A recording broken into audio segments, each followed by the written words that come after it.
Saudara Menko Polhukam sekaligus Ketua Tim Gabungan Independen Pencari Fakta atau TGIPF Mahfud MD menyebut tragedi Kanjuruhan lebih mengerikan dibanding video yang beredar di media sosial. Hal ini terungkap dari salah satu temuan TGIPF setelah memeriksa rekaman CCTV di Stadion Kanjuruhan. Mahfud MD mengatakan dari rekonstruksi 32 CCTV di Stadion Kanjuruhan terlihat korban jiwa jauh lebih mengerikan dari yang beredar di televisi dan media sosial. Mahfud menyebut dari rekaman CCTV terlihat beberapa supporter keluar masuk stadion untuk menolong korban, bahkan ada yang memberikan bantuan pernapasan. Sementara video yang beredar di media sosial terlihat Aremania berdesak-desakan agar bisa keluar dari stadion yang dipenuhi gas air mata. Kami temukan korban yang jatuh itu, proses jatuhnya korban itu jauh lebih mengerikan dari yang beredar di televisi maupun di medsos. Karena kami merekonstruksi dari 32 CCTV yang dimiliki oleh aparat. Jadi itu lebih mengerikan dari sekedar semprot mati gitu. Ada yang saling gandengan untuk berkeluar bersama, satu bisa keluar, yang satu tertinggal, yang di luar balik lagi untuk nolong temannya terinjak-injak mati. Ada juga yang memberi bantuan pernafasan itu karena satunya sudah tidak bisa bernapas, membantu kena semprot juga mati, itu ada di situ. Lebih mengerikan daripada yang beredar karena ini ada di CCTV. Dalam laporan investigasinya, TGIPF Tragedi Kanjuruhan menyebut polisi harus meneruskan penyelidikan tindak pidana terhadap pihak yang diduga kuat terlibat. TGIPF menyatakan memiliki banyak temuan yang bisa didalami polisi. Catatan akhir yang tadi digarisbawahi oleh Bapak Presiden, Polri supaya meneruskan penyelidikan tindak pidana terhadap orang-orang lain yang juga diduga kuat terlibat dan harus ikut bertanggung jawab secara pidana di dalam kasus ini. TGIPF punya banyak temuan-temuan indikasi untuk bisa didalami oleh Polri. Adapun tanggung jawab moral, ini tadi tanggung jawab hukum, adapun tanggung jawab moral dipersilahkan masing-masing melakukan langkah-langkah yang diperlukan sebagai bentuk pertanggungjawaban manusia Indonesia yang berkeadaban. Tim Gabungan Independen Pencari Fakta Tragedi Kanjuruhan telah menyerahkan laporan penyelidikan dan rekomendasi pada Presiden. Apakah tragedi Kanjuruhan akan segera terungkap tuntas? Kita akan berbincang dengan anggota TGIPF Tragedi Kanjuruhan, Anton Sanjoyo. Bung Joy, selamat malam. Selamat malam. Bung Joy, kenapa disimpulkan Ketua Umum PSSI harus ikut bertanggung jawab? Fakta-fakta apa yang ditemukan oleh TGIPF? Ya, yang pertama, kasus ini, tragedi ini tidak berdiri sendiri. Ini adalah proses dari sebuah ini adalah rangkaian dari proses, mulai dari awal perencanaan pertandingan, kemudian perencanaan pengamanan, pelaksanaan pertandingan, sampai dengan terjadinya kerusuhan dan penanganan pasca bencana. Jadi saya sendiri khusus sebetulnya meneliti bagian dari proses perencanaan, misalnya soal kesiapan panpel, kesiapan perencanaan pengamanan, kesiapan stadion, kelayakan stadion sesuai dengan regulasi keselamatan stadion dan regulasi keselamatan stadion yang diadopsi dari FIFA oleh PSSI.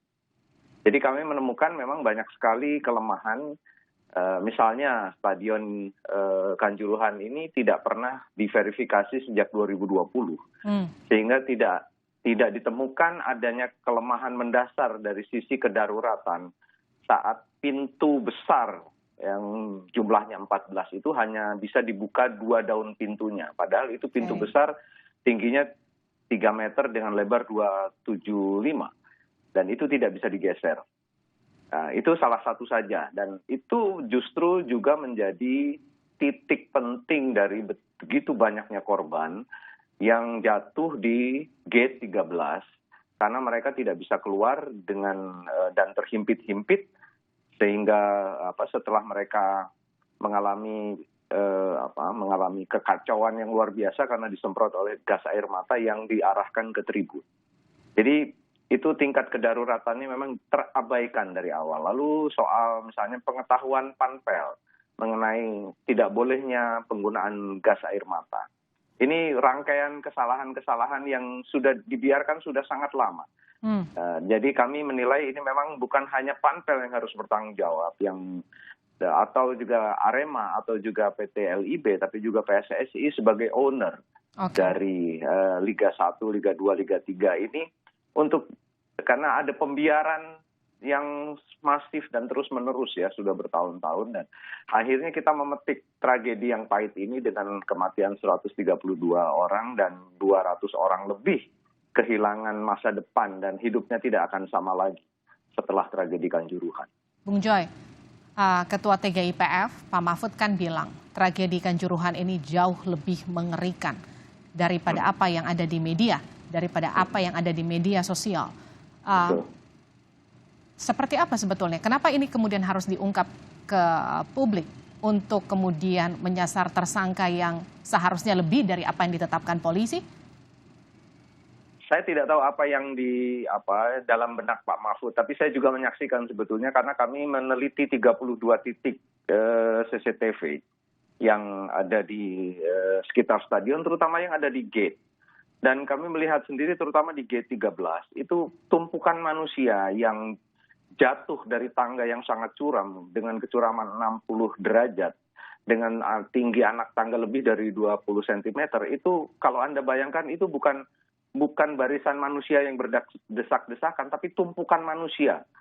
Benar-benar bertumpuk seperti ikan pindang yang tidak bisa ditarik lagi. Mereka stuck. Dan banyak sekali, menurut saya banyak sekali yang korban mati meninggal dunia di situ.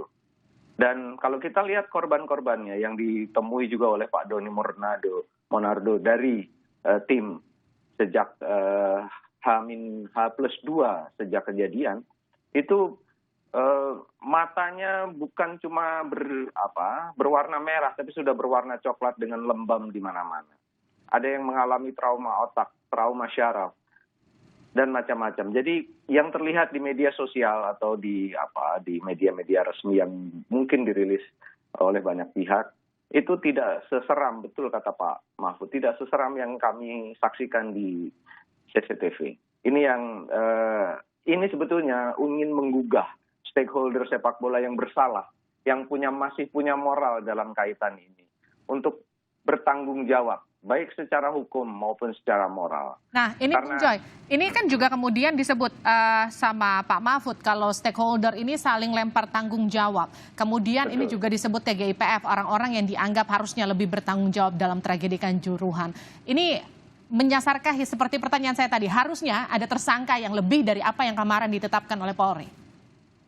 Betul, dan kalau dibilang lempar tanggung jawab kan kita lihat sendiri di media. Panpel dalam hal ini Saudara Abdul Haris mengatakan ini tanggung jawab PSSI. PSSI bilang ini tanggung jawab Panpel. PT LIB bilang ini tanggung jawab Panpel. Ya kan? Jadi semua berlindung di balik ranah hukum formal yang bisa saja menjadi benar, tapi benar secara formal, tapi bukan benar secara substansial. Inilah yang kemudian menjadi titik awal sebetulnya tuntutan tanggung jawab moral kepada stakeholders sepak bola yang merasa bersalah. Kalau Anda memang masih punya hati nurani, masih hidup di negara yang beradab dan Anda juga beradab, akuilah bahwa ini memang bagian dari kesalahan Anda. Itu sebetulnya yang kami ingin ada keadilan juga bagi para korban yang sekarang sudah tidak bisa bersaksi apapun. Dan dari awal sebetulnya tim ini dibentuk, saya pribadi sebetulnya mendeklarasikan diri. Ini adalah mereka 132 orang yang mati ini tidak boleh sia-sia. Ini harus menjadi titik awal dari perbaikan semuanya. Bukan saja sepak bola, tapi tata kelola olahraga, tata kelola bagaimana bangsa kita ini bisa tumbuh dengan jiwa sportif, mengakui kesalahan, hal-hal keberadaban seperti itu ya. Sebetulnya yang harusnya kita ingat dalam pesan dengan kematian yang sangat menyakitkan dari 132 orang di Kanjuruhan. Bung Joy, Kira-kira seperti itu. kemudian temuan-temuan apa saja yang dimiliki TGIPF yang disebutkan juga oleh Pak Mahfud ini bisa didalami Polri untuk meneruskan pengusutan? Adakah hal yang kemudian baru yang kita belum tahu yang kemudian terungkap dalam penyelidikan TGIPF? Ya, diantaranya kan memang penggunaan gas air mata yang sudah kadaluarsa. Dan ini yang sekarang didorong oleh tim untuk diselidiki lebih dalam. Apakah gas air mata yang kadaluarsa itu tingkat kebahayaannya lebih besar atau bagaimana? Ini kan butuh tangan-tangan ahli. Juga ada permintaan otopsi untuk memastikan. Tetapi memang banyak sekali temuan yang terutama kalau kita bicara masalah misalnya bagaimana polisi itu tidak paham bahwa mereka sebetulnya tidak boleh menggunakan gas air mata dalam konteks pertandingan sepak bola dan pengendalian massa di lapangan sepak bola. Mereka tidak paham sama sekali. Itu kesalahan siapa? Apakah PSSI yang selama ini punya kegiatan lalai untuk mensosialisasikan itu kepada pihak keamanan ataukah pihak Panpel yang juga dalam temuan saya pribadi tidak memahami bahwa ada aturan dari PSSI sendiri yang mengatakan bahwa penggunaan gas air mata itu diharamkan di dalam stadion sepak bola. Jadi hal-hal seperti itu kan sebetulnya kita bisa ungkap memang bahwa ada pengabaian, ada kelalaian yang sudah terjadi lama sekali. Mulai dari PSSI, PT LIB, Panpel, klub, stakeholder, bahkan juga supporter sebetulnya kita sorot juga. Karena ada 2 orang sebetulnya yang memulai eskalasi ini. Mereka masuk ke dalam stadion yang sebetulnya itu melanggar juga peraturan FIFA. Dan itu memicu eskalasi yang lebih besar. Sampai kemudian terjadi bencana 132 orang yang kehilangan nyawa. Oke Bung Joy, ini kan sudah diserahkan ke Presiden Joko Widodo laporan dari temuan TGIPF. Apa reaksi Presiden? Ya, saya terus terang tadi saya duduk agak jauh dari Presiden dan saya punya masalah dengan pendengaran dan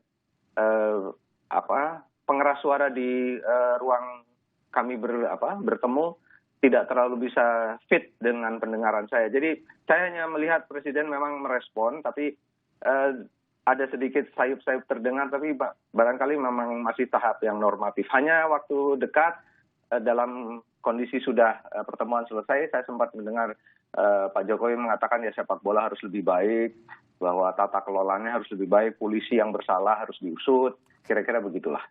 Bung Joy, Anda kan tidak hanya ada di TGIPF, tapi memang ada di dunia sepak bola di Indonesia khususnya. Kejadian ini akan jadi momentum benah-benah yang seharusnya dilakukan secara luar biasa bagi sepak bola Indonesia. Dari mana mulainya menurut Anda?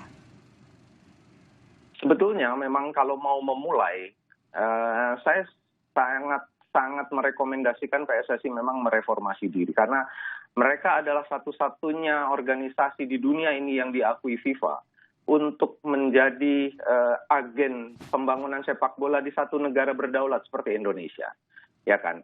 Nah, inilah sebetulnya mereka harus memulai diri. Problemnya adalah apakah mereka menyadari ya bahwa tragedi 132 orang meninggal ini menjadi awal. Kan sebetulnya ketika kita bicara mengenai pertanggungjawaban moral, semuanya kembali diserahkan kepada mereka. Apakah mereka merasa bersalah untuk menyatakan kami akan bertanggung jawab dan kami akan mereformasi diri? Caranya terserah. Mereka punya mekanisme kongres, mereka punya mekanisme kongres luar biasa, mereka punya mekanisme kongres pemilihan dan macam-macam. Diserahkan saja kepada mereka karena mereka memang punya aturan. Jadi tuntutan moralnya, kalau mereka masih bermoral, ya mereka harusnya ya sekali lagi. Dan semua sudah kami serahkan kepada Presiden. Terserah Presiden juga bagaimana meresponnya ke depan tentang mengawal dari kelanjutan kasus ini. Intinya pembenahan harus dilakukan, caranya terserah, tapi jangan cuma sekedar diucapkan, itu harus betul-betul dilakukan. Setelah... Ya, karena dari dulu kematian supporter yang sudah banyak terjadi sejak 94 kan sudah 70 orang lebih. Sebelumnya ada 2 orang mati bobotoh di Stadion GBLA. Siapa yang bertanggung jawab? Tidak ada. Okay. Tidak ada. Jadi sekarang kami menuntut ini tragedi yang luar biasa. Masa tidak ada yang bertanggung jawab? Memalukan sebagai bangsa. Baik. Terima kasih telah bergabung bersama kami, Bung Joy. Anton Sanjoyo telah bergabung bersama kami di Sapa Indonesia Malam.